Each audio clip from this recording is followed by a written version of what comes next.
I have Marshall Carlson, who's my son-in-law here, and he's the president of the motorsports operation.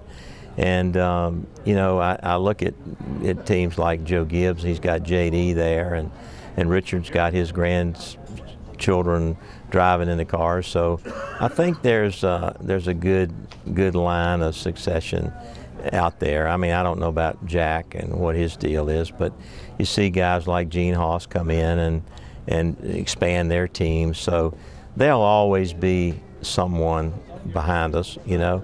And I think it's been so hard to crank up a brand new team to compete with the large teams that have 3 or 4 cars. I think that maybe has stopped a few new people from coming in.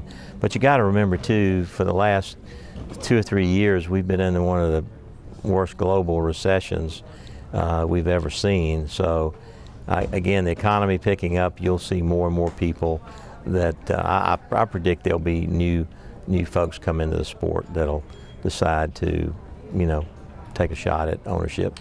You know, I don't think you buy an NFL team or NBA team for a return on your investment until you sell it down the road, you know.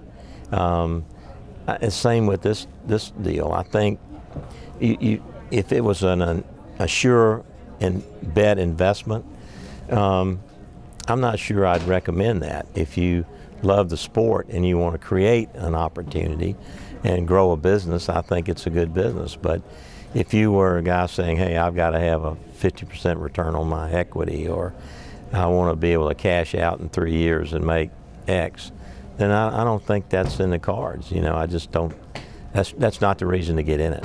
Back in the day, there were no multi-car teams, and they were just all single-car teams. And you had no one built their own chassis. You buy your chassis from somebody else. So now we've gone full circle. We've gone to multi-car teams, everyone building their own engines and chassis, and instead of having you know, 10, 15 full-time people and running a race team, you know, you've got people somewhere between 60, 70 people per team.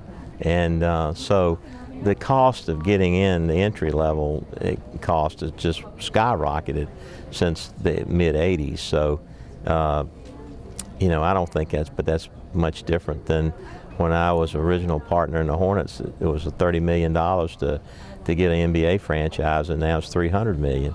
So, I mean, it's just kind of, you know, the times have changed, but still you see teams that struggle in the NBA, and you see, you know, and to get the cash out of some of the NFL teams, they got to sell the franchise, and then somebody pays this exorbitant number, but then if they keep it 10 years, it's worth double that. At one point, I guess it was probably in '05, no, maybe back up '03, when my son was racing, there were 70 Busch cars that tried to make the field.